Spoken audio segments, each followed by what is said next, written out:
what inspired you to tell this particular story with Wanda and Vision through the medium of classic sitcoms?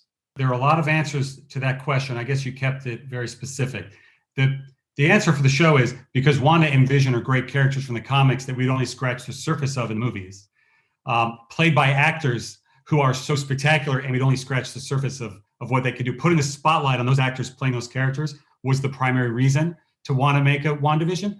The way we made it is in large part because I spent an inordinate amount of time as a child watching TV and watching syndicated repeats of lots of sitcoms. And then when Nick and Night came along, I'm old enough that I remember when Nick and Night was a new thing and a unique thing that ran at night. It was kids programming during the day, then classic TV at night. I watched a lot of that and really became psychologically attached to a lot of these pretend TV characters. And that movies was always my primary love. And obviously the types of movies that we now make at Marvel Studios are what would take up most of my fandom and enthusiasm and scribbling in the margins when I wasn't paying attention in class, whatever big new movie was coming out that weekend, counting it down. But what would give me comfort after school, comfort late at night, were these television shows. And it was the one aspect of my youth and sort of what turned me into, for worse, the person I am today. We've never been able to really utilize. My love of all sorts of movies and genre movies has absolutely been poured into all 23 movies you've seen us make at Marvel Studios already. But that aspect of my past, we weren't able to, I never even considered necessarily being able to do anything with. The two things that changed that was seeing the comic miniseries, The Visions, end up on my desk over the years with new comic days, and I would get the comics. And those covers in particular of Vision standing in the doorway of a suburban home with a white picket fence and a mailbox that said The Visions on it. And that almost Leave It to Beaver type imagery and what it was like when he was in that environment is what led me to say, let's look at putting these two things together. And doing what is now our first Disney Plus series in a way that it couldn't just be a movie. It's not just a long movie on Disney Plus. We will make shows that are like that. But for now, what is our first one, it felt great to do something that could only be done for television. You have about 10 titles set for this year, and I believe 7 titles announced for 2022, which is a considerable expansion of the Marvel Studios slate from years past. What are you doing to maintain the quality control Marvel has been so well known for?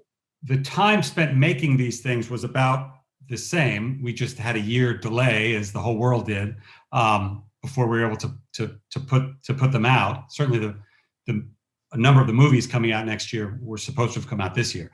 But even taking that into account, yes, there's certainly a lot more than we've done before, and it's really everything we've been building towards for the past 3 years. As we were finishing the Infinity Saga with Endgame and Infinity War and Far From Home, we were also planning what was next. And this expansion into Disney Plus was a part of that from the start.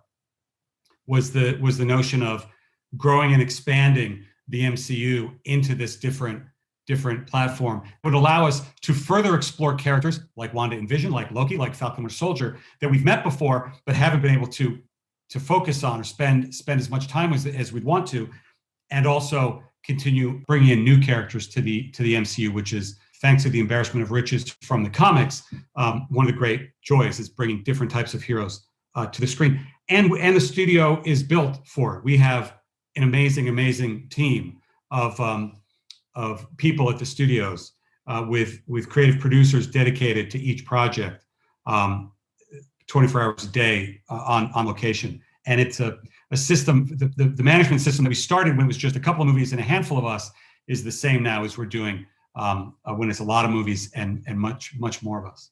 The metabolism of TV is usually that a new season of a show comes roughly once a year or so. Is that something you're aiming for with Marvel's? Did you say the metabolism of TV? Yeah. I had not heard that phrase. That's cool. It will vary and it will change as we there are some shows that have been built to further expand our storytelling and then go into features. We've already announced Lizzie Olsen being a part of Doctor Strange 2. We've announced Tiana Paris being a part of Captain Marvel 2. There are some shows that while will always interconnect, are being built with multiple seasons in mind. So it'll vary the way a lot of, I think, great TV now varies, whether it's a couple of years between seasons of a Game of Thrones or Stranger Things, or one-offs like Queen's Gambit. Yeah. So one of the fun things about streaming is the rules are loose, which allows for you to just follow creatively where you want to go.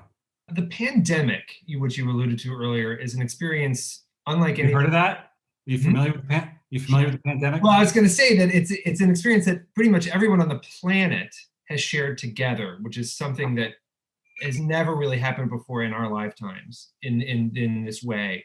How will the MCU contend with that creatively? As we were working on all these things, maybe 2 years ago, I don't remember. I started to say the blip, the Thanos event that radically changed everything between Infinity War and Endgame, that gave this global, universal, galactic experience to people, would only serve us so well that we need to just keep looking ahead and keep going into new places. I was wary of it becoming like the Battle of New York, which was the third act of Avengers 1, which ended up being referenced as an event kind of constantly, and sometimes better than others. And I was wary of that. As we started getting into a global pandemic last March, in April and May, we started to go, holy mackerel. The blip, this universal experience, exactly as you described it, this experience that affected every human on Earth, now has a direct parallel between what people who live in the MCU have encountered and what all of us in the real world have encountered. And it has been quite interesting, as you will see in a number of our upcoming projects, the parallels, where it will very much seem like people are talking about the COVID pandemic. Within the context of the MCU, they're talking about the blip.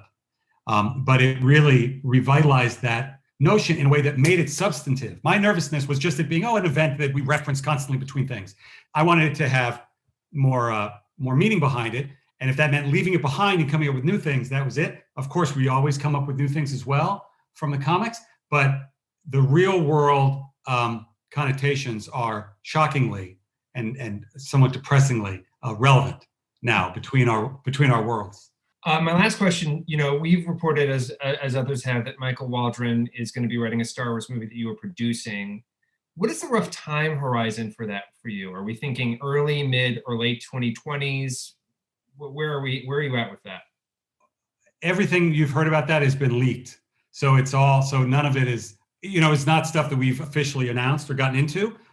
So suffice to say, the focus is on all the number of Marvel things we're working on, and what, where, when, and how of that. I don't know. I'm excited for the book of Boba Fett and the Rogue One show and the Obi-Wan show and Patty's movie and Taika's movie after Thor: Love and Thunder, of course.